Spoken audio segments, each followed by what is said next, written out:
In the previous step, we have configured log4j framework. What I'll recommend you to do is just try and look at the log which is generated. So try and see if you can get deeper understanding by looking at what is being logged in there. In this step, let's move on to the real functionality. So what we'll do is we'll try and show user ID and password on the welcome page. So we were typing in user ID and password. We showed the login page. So now what we would do is we would create a welcome page where we would show the user ID and password. For now, we would not be using Spring Security. So Spring Security is really useful framework for authentication. We will not use it for now. What we'll try and make use of in this particular video is something called a ModelMap. So earlier in the architecture diagram of Spring MVC, we saw that something called model is passed back from the controller to the dispatcher servlet and from dispatcher servlet to the view. So we'll understand a little bit more about the model map, that's model, and also we would use something called request param. So these are the two important things that we would be focusing on in this particular step. Let's get started. The first thing I would want to do is go to the login.jsp and redirect the request to the Spring MVC controller. So right now it's /login.do. So it's going to the servlet, servlet Java EE servlet that we created earlier, but I would want this request to go to the Spring MVC controller. So I would want to move it to Spring MVC /login. So I don't want the error message coming in from the Java EE servlet. I would want to now switch over to the Spring MVC servlet. So I've changed this to Spring-MVC /login. So that's the first change we have done. Now what I'll do is I'll do a login.do. We want to use the Spring MVC stuff, so I have to type in Spring MVC /login. And now the username and password comes up.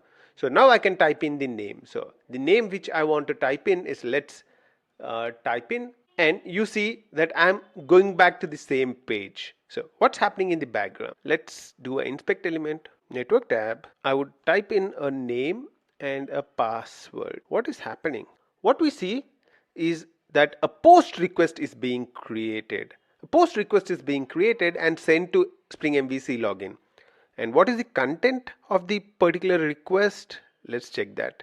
So the content is in the params tab and it says name is name, password is password. That's very good. So that's what I sent. But the response which is coming back is still the same thing. What is happening? So Spring MVC login. Spring MVC would take it to the dispatcher servlet. Login would take it to the login controller. So let's open login controller up. Login controller /login. So we see that value is equal to /login. So this particular method is now configured to handle everything. Irrespective of the method. So earlier we were sending get request. So the first request which we sent to this is a get request. This is the thing which is handling it.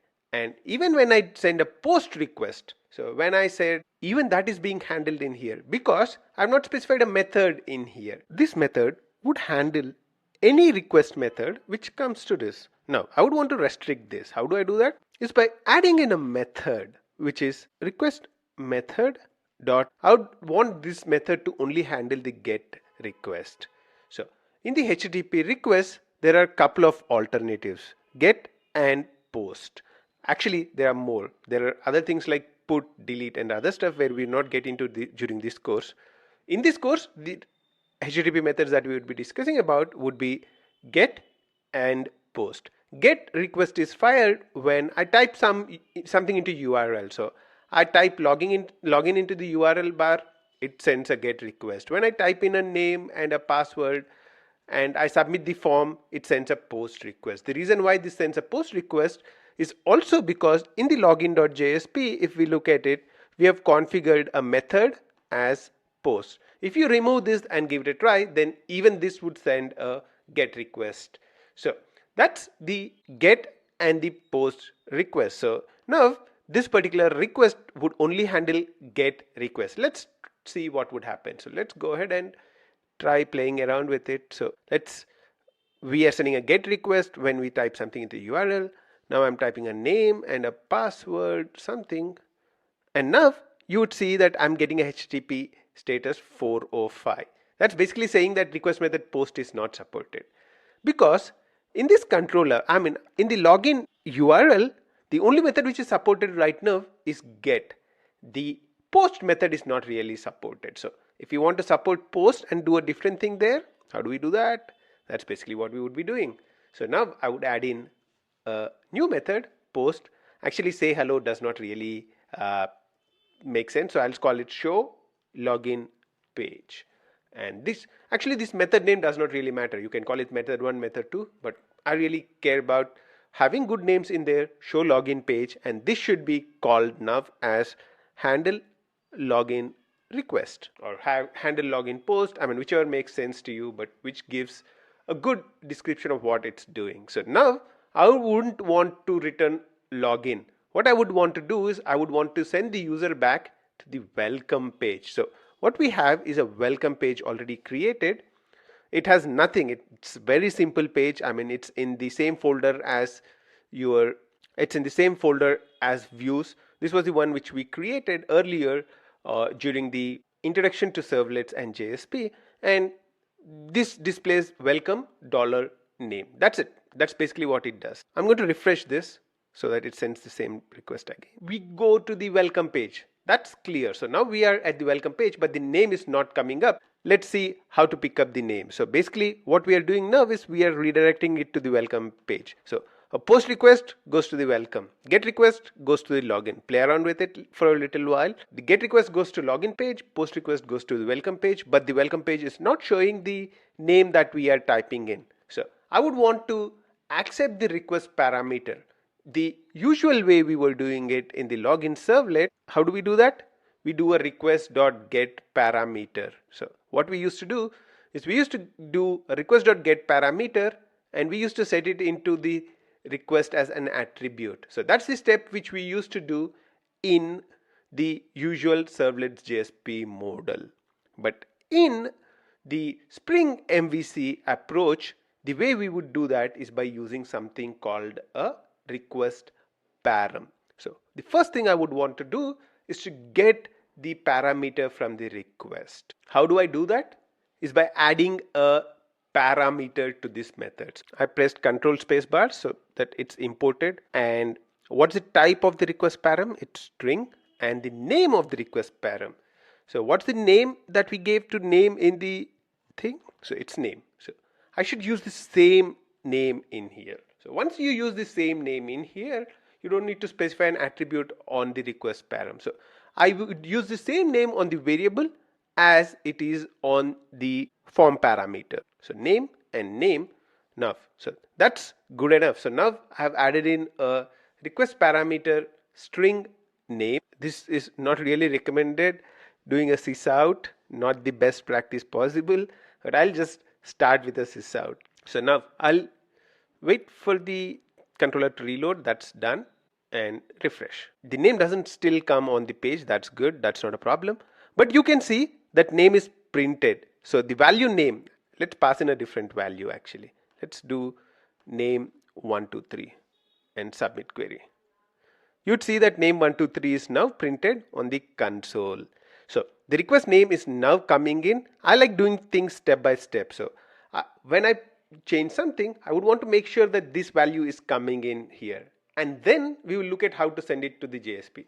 So the first thing is whatever we typed in the request, it's in Java. It's in here in the name. So that's done using the @request param. Now let's now see how we would put it to the JSP. So the next thing we want to do is we got the name, but we want to show it on the JSP. How do we do that? There was a concept that we looked at in the architecture diagram called model. So we use the model to pass information between the controller and the view. And the way you can add in a model to any method is by adding a parameter called ModelMap.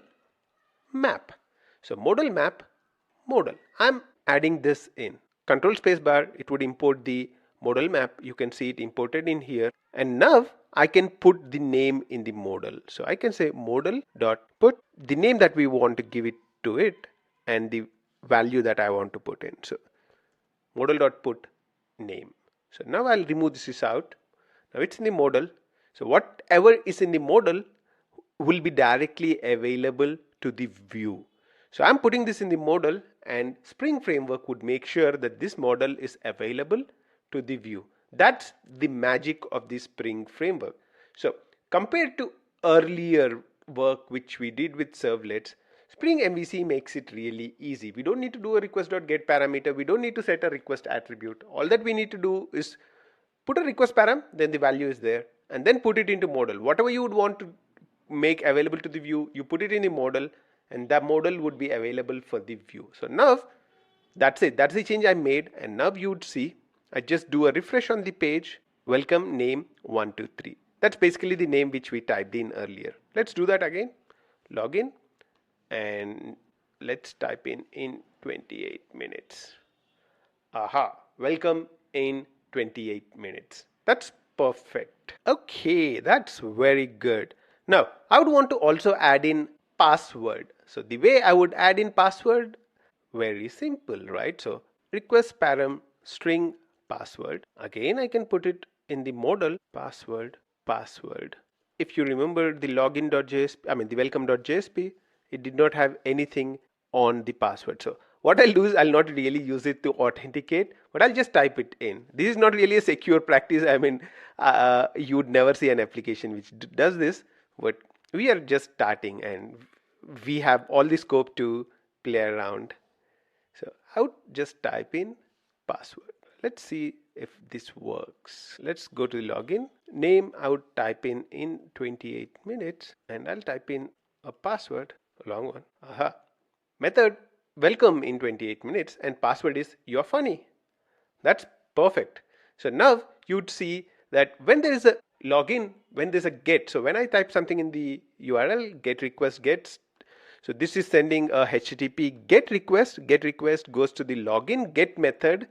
Login get method is show login page get method, and then when I type in a name and password, this fires in a post request, and the post request is handled by handle login request, and it prints the name and the password on the screen. And if you see the params, it sends the names and the params in, and the entire response is down here. This is not something that you typically do in applications, but for understanding the request param, the modal attributes, I think this was a good start. So this was the video where we first encountered the modal. Modal is something which is passed between the controller and the view. So if from the controller I want to make anything available to the view, so in this controller, login controller, I want to make a value available to the view welcome.jsp, I put it in the model. And who makes it available? So what happens is when I invoke a URL, who's the first one who is called inside the Spring MVC framework? Dispatcher servlet. So dispatcher servlet calls the login, gets the modal back. So what we are sending back is the modal also. We are not just sending back sending the welcome back, but Spring Framework also makes this modal available to the dispatcher servlet. So then the dispatcher servlet would call the view, which is the welcome.jsp, with the input as modal. So this modal is made available to the view, and that's how we see the username and the password on the screen right here.